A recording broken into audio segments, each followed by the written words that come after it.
प्यारे बहन और भाइयों, मेरा नमस्कार स्वीकार हो। आज हम आपके लिए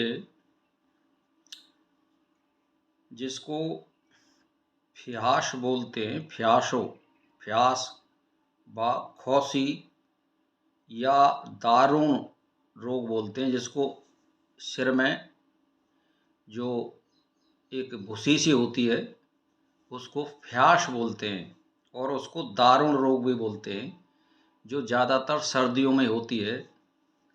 तो मेरे से किसी एक लड़की ने पूछा था, तो बच्ची के हितार्थ में फिर सबको ही दवाई शेयर कर रहा हूँ। उस बच्ची ने पूछा था तो मैं भी फिर इसका वीडियो बनाने के लिए तैयार हूँ और वीडियो बना रहा हूँ, इसीलिए सबका फ़ायदा हो जाएगा। तो इस रोग के लिए आपके लिए दवाई लिखा रहा हूँ, और ये पहले ये सुन लो ये किससे होता है। वात और कफ के कोप से बालों की जड़ व कठोर सूखी एक भूसी सी हो जाती है, और भूसी निकल कर उसको दारुण रोग कहते हैं। बैठ के दिमाग में, जिसको फ्यासे बोलते हैं, खौसी निकलना कहते हैं, ये रोग होता है। अब इसमें आपके लिए दवाई है महुआ की छाल। महुआ जो पेड़ होता है उसकी छाल पंसारी के जहाँ मिल जाएगी, और कूट ये भी पंसारी के जहाँ मिलेगी। उड़द जिसकी हम दाल बनाते हैं, उड़द 3, सेंधा नमक 4। ये बराबर बराबर लेनी है, यानी मान के चलिए इसको आप 100-100 ग्राम ले लो आप, और बराबर लेकर के इसका चूर्ण बना लें। और शहद में पीस करके बगैर नॉन मिर्च के चक्रा पे, और सिर के अंदर आप ऐसे उसको लेप करिए, एक लगाइए उसमें सिर में, यानी शहद में घोर करके, और फिर उसको ये लगाना है सिर में। अगर आप इसको नहीं लगाते तो फिर एक दूसरी दवाई बता रहा हूँ मैं आपको, जो पोस्त होता है, डोडा पोस्त, ये भी बाज़ार में मिलता है। इसको आप मंगा लीजिए, कम से कम 250 ग्राम, और इसको दूध में पीसिए। पहले इसका पाउडर बना लें और फिर दूध में पीसें इसको। तो फिर जो है आप सिर में इसको लगाइए, बालों में, और बालों में लगा करके कम से कम 1 घंटा इसको रहने दीजिए, और उसके बाद आप स्नान करिए।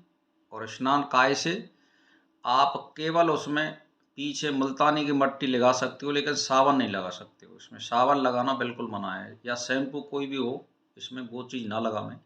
अगर आपको नहाना है तो पहले आप बालों को इसको साफ़ कर लें, और फिर मुल्तानी की मट्टी लगा सकते हो आप।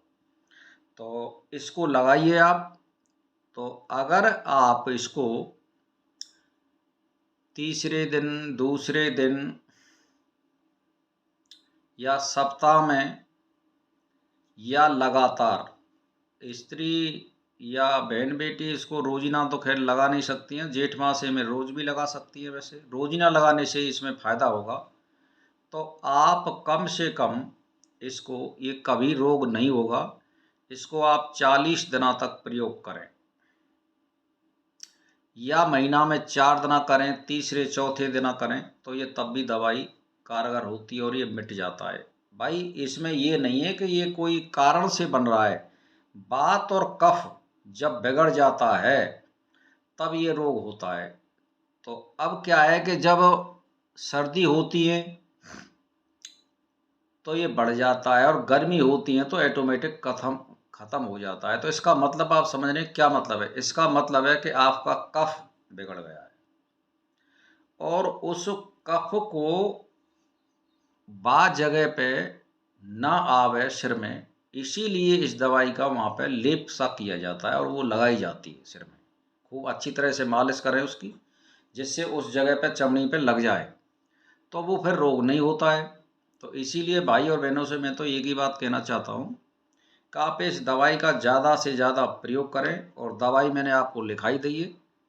आप या तो महुआ की छाल, कूट, उड़द और सेंधा नमक बराबर चूर्ण बनाकर शहद में पीस कर लेप करें, या पोस्त जिसको डोड़ा बोलते हैं आप, उसको पीस करके और फिर दूध में पीस करके लेप करें। ये दोनों दवाई लेप की है, तो ये बहुत बढ़िया दवाई है। इसको आप ज़्यादा से ज़्यादा प्रयोग करें और वीडियो को शेयर करें। तो जिस किसी के ये फ्यासे या भूसी जैसी सिर में बनती है, चाहे वो कोई स्त्री हो या पुरुष हो, तो सब पे ये लागू होती है। और अगर पुरुष है या कोई लड़का है तो बालों को आप बिल्कुल कटा दीजिए और लगातार आपको 10-15 दिन कर ले, वो तो सिर मुड़ा करके बस उसका लेप करें और 2-3 घंटा नहावे नहीं, उसके बाद मुल्तानी मट्टी से नहा ले, फिर ये बिल्कुल नहीं होगी। ये है। तो भाई और बहनों, इसका प्रयोग करें, फुआ से बिल्कुल आपके सही हो जाएंगे। तो इसी के साथ मैं आपको प्रणाम करता हूँ।